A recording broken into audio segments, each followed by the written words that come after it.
menjadi independent business owner. Kita harus siap dengan 3 peranan ini. Peranan yang pertama adalah kita harus siap menjadi seorang bos di dalam bisnis ini.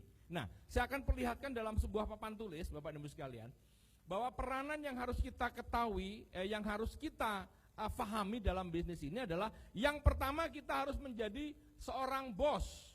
Bagaimana menjadi seorang bos dan siapa sih bos itu dan apa yang bos lakukan apabila dia membuat sebuah investasi dalam sebuah usaha. Dia pasti akan mengeluarkan sejumlah uang. Ya, dia harus melihat bahwa kos untuk menjalankan sesuatu usaha, dia harus siap dengan sebuah investasi. Nah, berapa investasinya?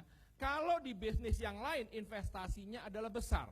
Tetapi di dalam usaha ini adalah investasi yang pertama kita tanamkan adalah investasi untuk joining member.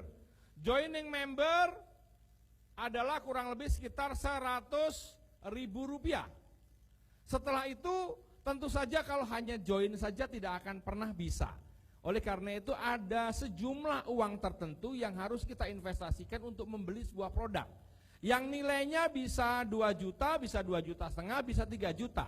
Ya, dan itu juga tidak sekaligus. Artinya ada sebuah uang yang kita persiapkan untuk membeli produk, di mana produk ini sebagai suatu komoditas yang nantinya akan kita bisa jual kembali, mendapatkan keuntungan dengan keuntungan retail. Artinya apa? Joining member dan putuskan Anda menjadi seorang bintang 2 atau menjadi seorang bintang 3. Ini investasi yang dikeluarkan pertama kali. Yang kedua adalah kos operasional.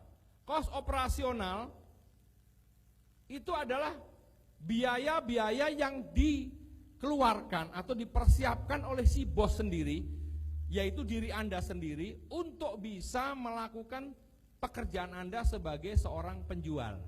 Ya, artinya begini Bapak Ibu sekalian. Pada saat kita berperan sebagai seorang bos, kita harus persiapkan investasi.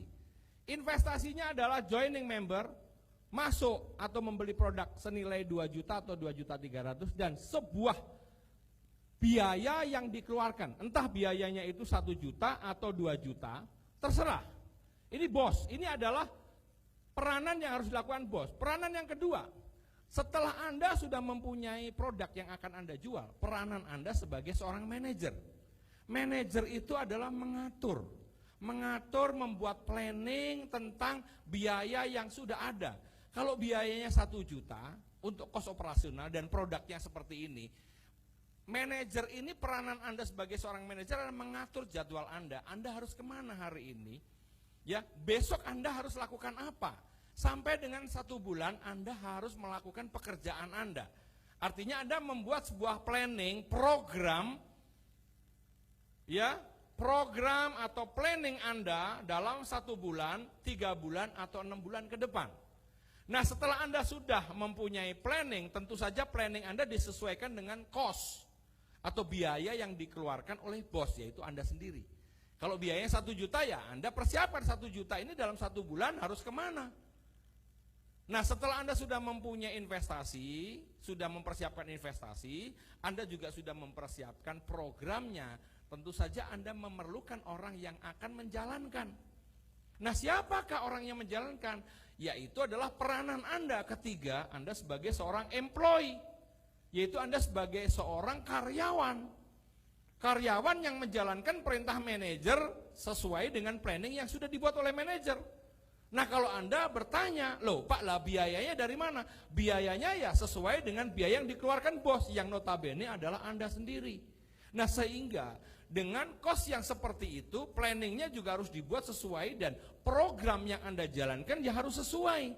Tentu saja semuanya ini harus mendapatkan sebuah hasil.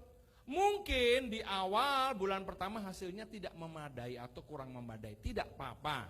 Tetapi di bulan kedua, setelah Anda sudah berhasil menjual produk-produk Anda, setelah Anda juga sudah melakukan recruiting, Anda sudah melakukan membangun usaha Anda dengan mempresentasikan pada orang lain, sehingga ada sebuah bonus yang nanti Anda pasti akan dapatkan dalam bulan berikutnya.